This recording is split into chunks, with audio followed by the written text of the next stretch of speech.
احلى متابعين، يا رب دايما في صحة وخير.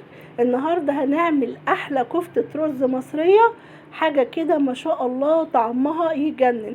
هتعمليها كلها في البيت من الالف للياء من غير ما تنزلي تفرميها عند الجزار. هنعملها كلها في البيت. هاتي اللحمة المفرومة ويلا هنشوف هنعمل بيها ايه. هنجيب كده اللحمة المفرومة وهننزل عليها بنص مقدارها دقيق رز.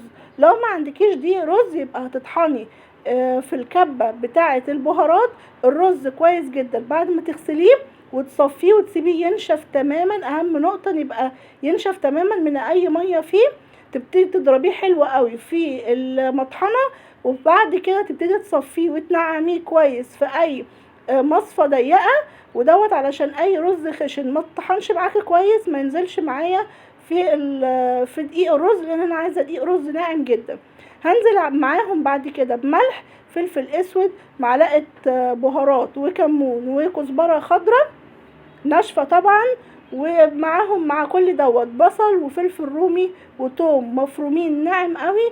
هنزل بكل ده في الميكس والكبه بتاعتي مع اللحمه، وابتدي اضرب فيها حلو قوي كده زي ما انت شايفه. كل شويه ابتدي انزل الجوانب واضرب حلو قوي في الكبه لحد ما الكفته بتاعتي تبقى ناعمه معايا كده زي ما انت شايفه، ما فيهاش اي حاجه خشنه. اهم نقطه ان انت تحطي دقيق الرز ناعم ما فيهوش اي رز خشن معايا. بعد كده نسيب الكفته ترتاح شويه ونجيب زيت ونبتدي نشكلها صوابع بقى زي ما احنا الحجم اللي احنا عايزينه. اهم حاجه يبقى كل الحجم واحد علشان ياخد كله نفس مده التسويه. طبعا معظم الناس كلها بتحط خضرة في الكفتة، لكن انا ما بحبهاش بخضرة، متعودة عليها كده بتبقى طعمها احلى وبتديني النتيجة اللي انا متعودة عليها صراحة.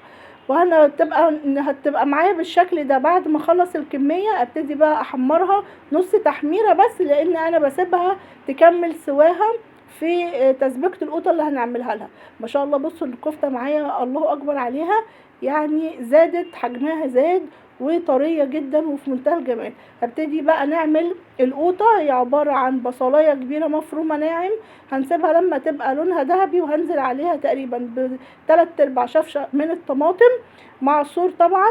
هنا كان عندي هنا طماطم مجمدة سبناها لما فكت.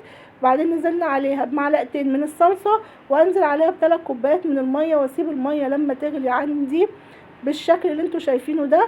بعد ما تغلي هبتدي احط عليها معلقه صغيره من الفلفل الاسود والكمون والكزبره الناشفه ومعاها رشه ملح، وانزل عليهم بالكفته.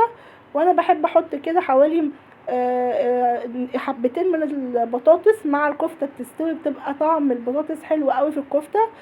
ده كان شكلها بقى بعد ما خلصت، ريحتها ما شاء الله تجنن فعلا وطرية جدا، والطعم اللهم بارك. والبطاطس كان طعمها في منتهى الجمال. يا رب النهارده يكون الفيديو عجبكم واستفدتوا منه.